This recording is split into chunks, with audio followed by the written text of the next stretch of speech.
Morning दोस्तों, मैं कुश कुमार सरल एग्जाम के यूट्यूब चैनल पे आपका स्वागत करता हूं। दोस्तों, लेकर आए हैं 24 अगस्त से बनने वाले 10 करंट अफेयर के महत्वपूर्ण प्रश्न जो आपकी परीक्षाओं के लिए इम्पॉर्टेंट हैं और इसके साथ आपको स्टैटिक जीके का भी ज्ञान मिलता है, जिससे ये क्लास और भी रोचक हो जाती है। तो क्लास को ज़्यादा से ज़्यादा लोगों तक शेयर करें, लाइक करें, सब्सक्राइब करें अगर क्लास पसंद आए तो उसके बाद है आज का हमारा पहला प्रश्न करंट अफेयर का प्रश्न है हमारा, यक्स ने किस देश में अपने परिचालन को निलंबित करने की घोषणा की थी। यक्स है क्या? ये ट्विटर है। ट्विटर का नया नाम परिवर्तित होकर यक्स कर दिया गया है। ठीक, तो ऑप्शन इसके हैं अमेरिका, रूस, यूक्रेन, ब्राज़ील। तो राइट आंसर इसका होगा डी, ब्राज़ील ने ऐसा काम किया है। और बताएं इसमें तो 18 अगस्त 2024 को सेंसरशिप को लेकर एक्स ने ब्राज़ील में अपना कारोबार निलंबित किया है। ब्राज़ील के सुप्रीम कोर्ट के न्यायाधीश एलेक्जेंडर डी मोरेस ने ब्राज़ील में उसके कानूनी प्रतिनिधि को गिरफ्तार करने की धमकी दी है। और ये फिलहाल दक्षिण अमेरिका का देश है। ब्राज़ील की राजधानी ब्राज़ीलिया है। राष्ट्रपति हैं इस समय लूला डी सिल्वा। ठीक, और यहाँ कॉफ़ी पत्तन है, सेंटोस है, फजेंडा है, घास काफ़ी मैदान है जो इनको फजेंडा और सेंटोस के नाम से जाना जाता है। ठीक, पत्तन इसका है जहाँ पे कॉफ़ी मार्केटिंग होती है। और अगला हमारा प्रश्न है, किस देश ने अगले वर्ष से अनिवार्य सैन्य सेवा लागू करने की घोषणा की। इटली, फ्रांस, ब्राज़ील या इजराइल। तो इसका भी राइट आंसर होगा ब्राज़ील। ऑप्शन इसका सी सही होगा। तो मिनट इसका ऑप्शन ब्राज़ील नहीं, यहाँ पे आप क्रोएशिया कर लो।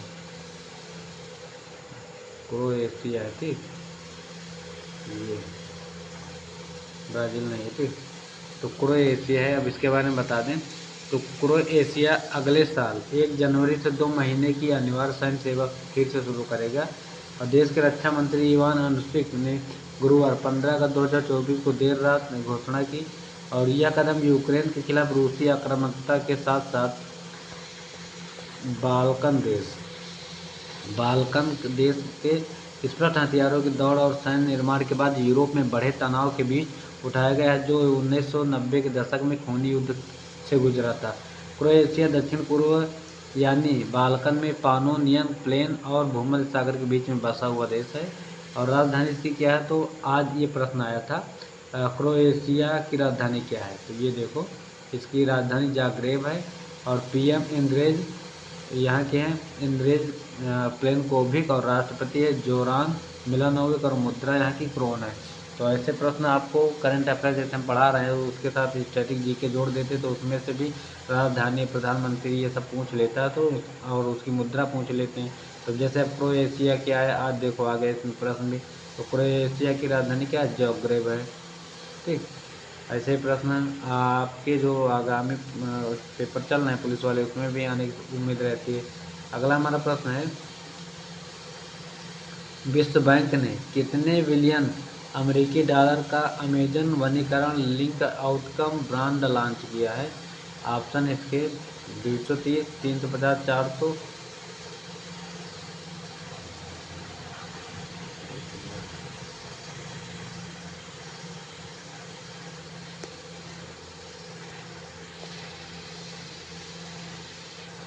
तो इसका राइट आंसर होगा डी, डी ऑप्शन 200। ठीक, इसमें बात करें तो यह मुख्य संरक्षित परिणाम बॉन्ड जिसकी अपेक्षित नाम मात्र राशि लगभग 200 मिलियन डॉलर है, विश्व बैंक की सतत विकास गतिविधियों का समर्थन करेगा। और विश्व बैंक के उपाध्यक्ष और कोषाध्यक्ष जॉर्ज फमिलियर हैं। स्थापना की बात करें तो द्वितीय विश्व युद्ध के बाद जुलाई 1944 में इसकी स्थापना हुई। संयुक्त राज्य अमेरिका के ब्रेटन वुड्स न्यू हैम्पशायर में और एक अंतर्राष्ट्रीय सम्मेलन में की गई थी। ठीक, तो अगला हमारा प्रश्न है, 23 अगस्त को भारत में कौन सा दिवस मनाया गया? अंतरिक्ष दिवस, शहीद दिवस, जल दिवस या पृथ्वी दिवस? तो अंतरिक्ष दिवस फिलहाल 23 अगस्त को मनाया गया है। इसका राइट आंसर होगा ए ऑप्शन। शहीद दिवस 23 मार्च को मनाया जाता है भगत सिंह की मृत्यु पर। ठीक, 23 मार्च 1931 में इनको फांसी हुई थी। तो ये होता शहीद दिवस। जल दिवस 22 अप्रैल और पृथ्वी दिवस 22 मई। थी। तो अगला हमारा प्रश्न इसका डिटेल है, 23 अप्रैल को पहला राष्ट्रीय अंतरिक्ष दिवस 2024 मनाया गया। चंद्रयान 3 मिशन भारत का तीसरा चंद्र मिशन था, जिसे भारतीय अंतरिक्ष अनुसंधान इसरो द्वारा 14 जुलाई 2023 को लॉन्च किया गया। इस मिशन का उद्देश्य है चंद्रमा के दक्षिण ध्रुवीय क्षेत्र में सफलतापूर्वक सॉफ्ट लैंडिंग करना था। और विक्रम लैंडर था इसका। प्रज्ञान रोवर के साथ इस मिशन ने 23 अगस्त 2023 को चंद्रमा पर सफलतापूर्वक उतरकर इतिहास रचा। और जिस जगह पे उतरा था उस स्थान का नाम शीर्षक के पॉइंट है, और जो चंद्रयान 2 उतरा था उसे कहते हैं तिरंगा पॉइंट। ठीक, नेक्स्ट हमारा प्रश्न है, और इस समय चंद्रयान से भी प्रश्न पूछे जा रहे हैं, तो आप वह जो भी पुलिस के एग्जाम दे रहे हैं कृपया चंद्रयान से संबंधित जो भी सारे डिटेल आप देख लेना एक बार। अगला हमारा प्रश्न है, किस राज्य में बिफोर रिस्पॉन्सिबल टूरिज्म परियोजना को ICRT गोल्ड अवार्ड देने की घोषणा की? ऑप्शन है कर्नाटक है, केरल, तमिलनाडु, पंजाब। राइट आंसर इसका होगा बी ऑप्शन, केरल ने ऐसा किया। ठीक, तो केरल में बिफोर रिस्पॉन्सिबल टूरिज्म परियोजना को ICRT गोल्ड अवार्ड मिलेगा। और टूरिज्म प्रोजेक्ट ने 2024 के लिए international centre for responsible tourism India chapter ICRT India का प्रतिष्ठित गोल्ड पुरस्कार जीता है।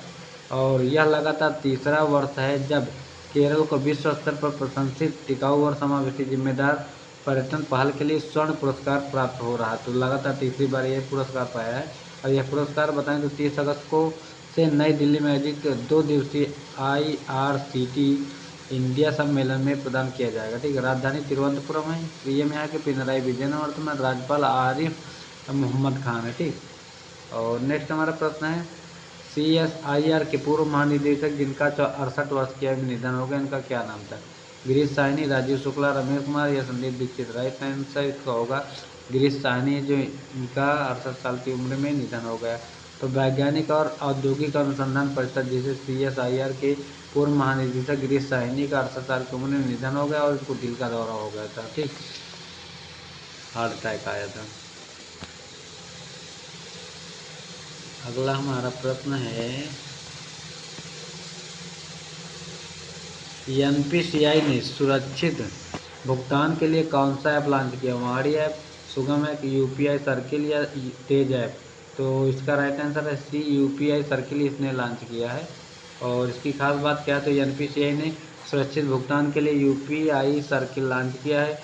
UPI सर्किल डेलीगेट पेमेंट एक ऐसी सुविधा है जहां एक UPI उपयोगकर्ता अपने UPI ऐप पर अपने विश्वसनीय माध्यमिक उपभोगकर्ताओं के साथ आंशिक या पूर्ण प्रतिनिधि मंडल के लिए प्राथमिक लिंक के रूप में कार्य करता है। ठीक, और इस उत्पाद से देश भर में डिजिटल भुगतान की पहुंच और उपयोग में वृद्धि होने की उम्मीद है। और अभी हाल ही में UPI लॉन्च करने वाला कौन सा पहला देश बना? फ्रांस ने किया। ठीक, और देश के सर्वोच्च विज्ञान पुरस्कार विज्ञान रत्न पुरस्कार के पहले प्राप्तकर्ता कौन है? तो इम्पॉर्टेंट प्रश्न बनता है, इसको एक बार देख लेना। इसका ऑप्शन है सुब्रमण्यम, गोविंद राजन पद्मनाभन, समीर विकामत या सोमनाथ? तो इसका राइट आंसर होगा बी ऑप्शन। ठीक, गोविंद राजन पद्मनाभन को यह अवार्ड मिला है। और एक प्रसिद्ध जैव रसायनक, उन्हें 2003 में पद्म भूषण और 1991 में पद्मश्री से सम्मानित किया जा चुका है इनको। ठीक, और चंद्रयान 3 के वैज्ञानिकों और इंजीनियरों को भी विज्ञान टीम पुरस्कार के लिए चुना गया, ये भी इम्पोर्टेंट। ठीक, और इस साल सरकार द्वारा शुरू किया गया सर्वोच्च विज्ञान पुरस्कार है, तो इसी बार शुरू हुआ है इसको।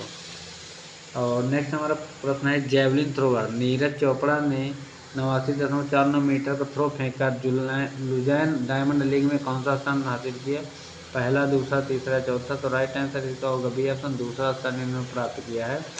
तो यह नीरज का सीजन बेस्ट थ्रो है। और इससे पहले पेरिस ओलंपिक 2024 उन्होंने 89.45 मीटर फेंक कर सिल्वर मेडल जीता था।